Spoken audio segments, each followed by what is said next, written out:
अस्सलाम वालेकुम। तो देखिए हमारा जो हलीम है वो कितना मज़ेदार बन के तैयार हुआ है और हमने इतने ज़बरदस्त तरीके से इसको घोटा है। तो देखिए ड्रिल मशीन के अंदर हमने दालें घोटने की जो डोई होती है उसको स्क्रू से टाइट कर दिया था और उससे हमने हलीम को घोट लिया। तो अगर आपके घर में भी इसी तरीके से हलीम घोटा जाता है तो मुझे कमेंट करके ज़रूर बताइएगा। रात भर हलीम घोटने और हाथों में भी दर्द हो जाता है तो सबसे ज़्यादा ज़बरदस्त और बेहतरीन तरीका है ड्रिल मशीन में डोई को लगाकर स्क्रू से टाइट करके और इस तरीके से हलीम घोटा जाए। तो देखिए कितना ज़बरदस्त हलीम हमारा घुट के तैयार हुआ था।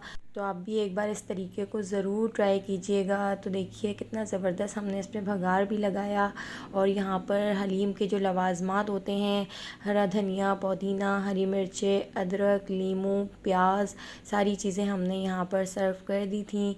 और देखिए इसके साथ साथ हमने ज़र्दा भी तैयार किया था। अगर ये छोटी सी वीडियो पसंद आई हो तो ज़रूर लाइक कीजिएगा।